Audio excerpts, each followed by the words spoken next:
Hello students, I am Zainab Nalwala from LP Sawani and today we are going to discuss lesson number 9, Fundamental Rights, Duties and Directive Principles of State Policy in SS of Standard number 9th. Okay, so we'll begin from the constitution thing. We already discussed in lesson number 8 what our Indian constitution is and what is the meaning of democracy which it shows. So, our Indian constitution give our citizens the basic human rights which is made for its overall development, in which society helps to construct an environment and this helps them to grow. On this, human rights are the basic rights of anybody who is not discriminated. Okay, a person is not discriminated for these rights on the basis of his caste, creed, experience, education or anything else. Okay, so United Nations General Assembly declared the human rights on 10 December 1948. So it is known as Human Rights Day. From the global announcement of human rights, certain basic and important human rights are added in the Constitution of India also. Okay, so these human rights added in the Constitution of India are known as fundamental rights. Okay, so here these some of the basic fundamental rights are even protected. Okay, and they are assured by the society and nation that they will get full responsibility for these rights. Okay, so moving on, which are the fundamental rights? So this we already discussed, that a democratic country like India, people enjoy equal rights and provide equal protection. So fundamental rights, okay, we all have our interest in it and we all enjoy these rights. Okay, so first is right to equality. Now here, right to equality is equality before the law or equal protection of law are included here. Before the law means here everybody is equal in the eyes of the law.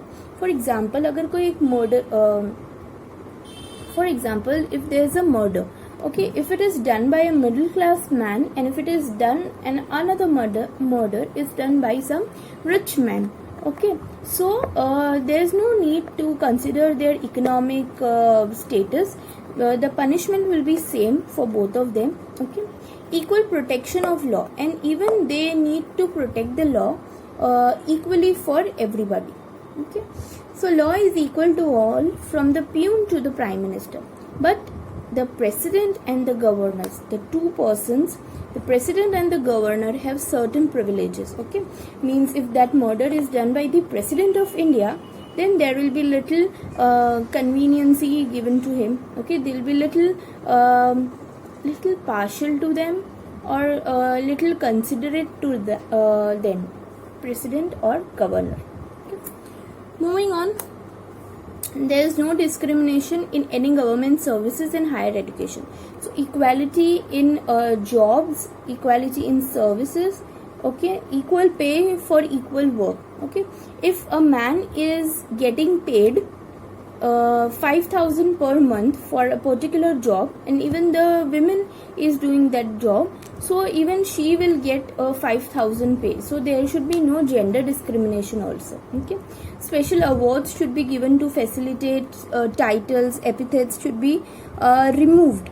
Okay, so these titles and epithets are a sign of non-equality. Okay, so untouchability, we all know that it was prevailing in India since longer time. The Dalits untouchability is now prohibited and it's a punishable offense. If this means that if you don't appoint any of the Dalits at your workplace, just for the reason because they are from this caste, lower caste, so this is a punishable offense and you can be put behind the bars. Moving on, the next one is right to protection, right to freedom. Okay, so there are right to freedom. There are various types of freedom. Okay, first is freedom of speech and expression. Next is to assemble peacefully without arms. Third, to form associations or unions. Fourth, to move freely throughout the territory of India, to reside and settle in any part of India, to practice any profession or to carry out any occupation. So these rights are very important because this gives freedom of expression and speech. Okay, and everybody is, so your basic thing what is help taken by is from media. There all the media are now free to say about anything, any people, any firm or anything. Okay, so they are now free. Then another is to assemble peacefully without arms. Okay, so it's not required that you have to be with weapons every time. Then you can be a member of any association or any union. Okay, the government cannot stop you from them. Then you have the freedom to move throughout the territory. You have the freedom to stay at one place, any of your choice. It's not that you're native of Gujarat, so you cannot stay in Jammu and Kashmir, or you're native of Gujarat, so you cannot stay in Goa. You can do by legal procedure. Okay. So this is it. Moving on. Now, what is preventive detention? Now, preventive detention, if the state anticipates any criminal activity from any person, then as a precautionary measure, that person can be detained by the state under Preventive Detention Act. That means अगर किसी state को लग रहा है, okay, if a state feels or if any political body feels that there is little danger from this person, so under the Preventive Detention Act, he can be detained. Okay, he can be taken, he can be arrested, or he can be detained for this reason. Okay, so the purpose of this act is not to punish but to stop him from doing the same. So it's not always required कि first let the criminal do the crime, then we'll punish him. We have to take sometimes the precautions also. Okay. Moving on, the next is the right against exploitation. So the right against exploitation, the main thing is here the human trafficking. Okay, the human trafficking, that is using human beings for any purpose. Okay, drudgery, slavery, forced labor, etc. things are banned. They are a punishable offense now. Illegal trade of children and women, forced labor, work without pay. Okay, these all things are under this exploitation. Okay, paying a person working for you, any laborer or anything working for you, and paying them the minimum wages or not even paying them for their some mistakes. Okay, so this is everything under exploitation. Moreover, any child under the age of 14 is not allowed to be working at any factory, any dangerous profession, mine, garage, hotel, cannot be employed even as a household servant. Okay, children below 14 years. So this is a punishable offense by the constitution. Okay, so Child Labor Act is a punishable offense. Then moving on, see, child is meant to learn, not to earn. Okay, so by child labor, we are killing their time, killing their days to learn, to go to school, to grab education, and instead we are making them to work for us. So this should be stopped.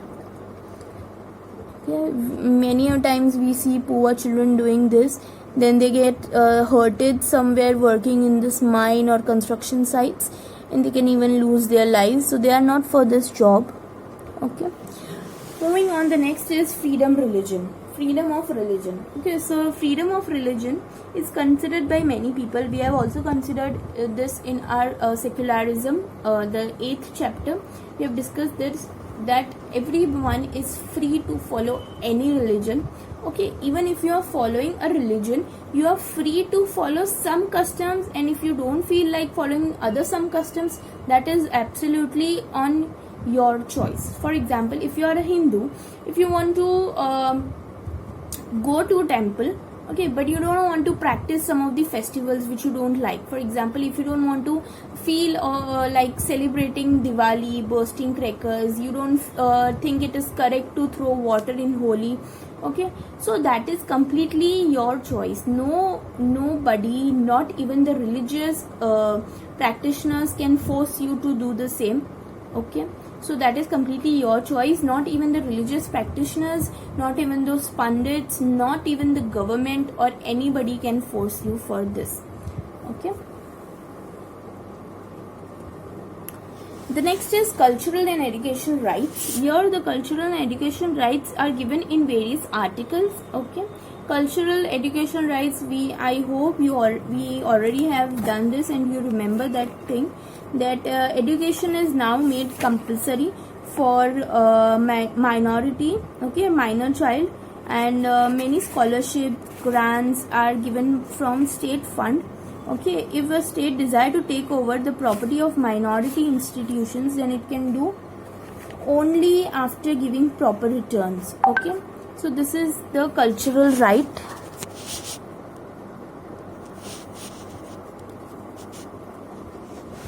Moving on.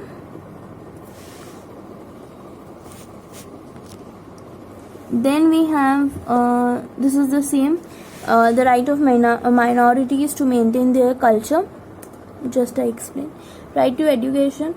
So not only if you are not willing to grab any child to work for you, or you are against child labor, it also means to make efforts and try to awaken them for their right to education, okay. Nowadays what happened that till 7th-8th standard girls study, and after that they don't study, okay. I'm talking about the poor class, okay, the lower class.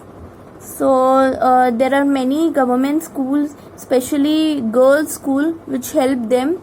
They take no charges for this, okay. The next topic is right to constitutional remedies. Now here it means constitutional remedies is to have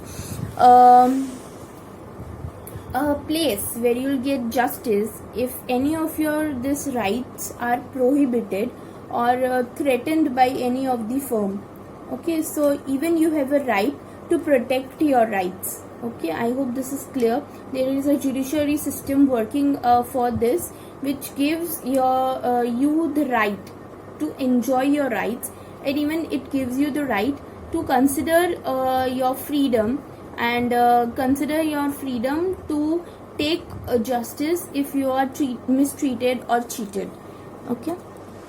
Constitutional remedies, there are many articles given in the same.